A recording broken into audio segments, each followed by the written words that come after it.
How to build a compound bow, part 2. First time we built a compound bow was out of a timber riser and PVC tube with 3mm lacing cord, 50mm awning pulleys.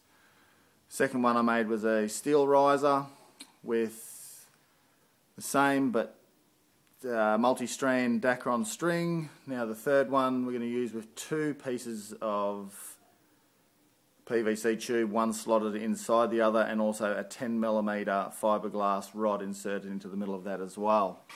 Okay, main thing you're going to need is 2 pieces of PVC tube, one 25mm, the other 20mm. You're going to insert one into the other. Then you're going to need to drill a hole where you can put your string through on both sides of your bow and pull it back without the cams put onto it. Then to make your cams you're going to need awning pulleys, which are 50mm.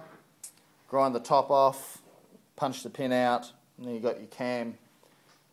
I drilled a 5/16, which is a 7mm hole, into the cams to accept the bolt, which will hook it onto the housing, which I made out of elbow brackets, which are about 62 centimetres in length on each side.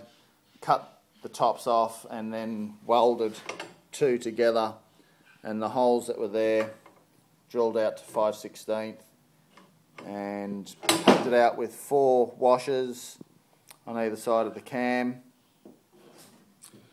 Once you've got your cams on and they're all mounted up, you can then get your next length of string, which you'll wind it through from one side through to the cam to the outside, back through, and then back up to the other side, and then pull it down.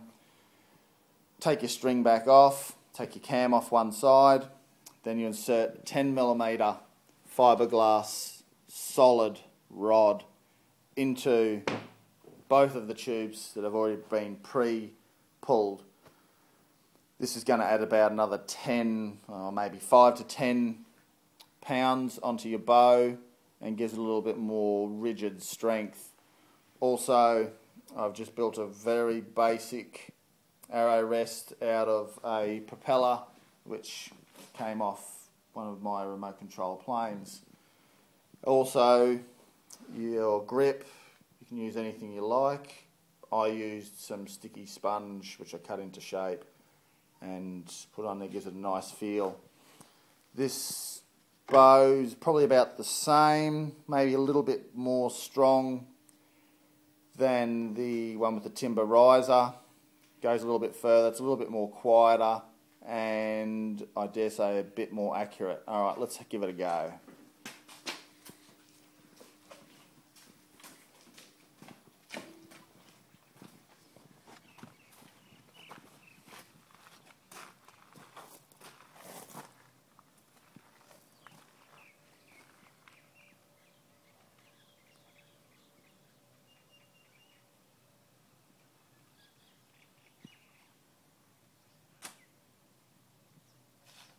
Thanks, see ya.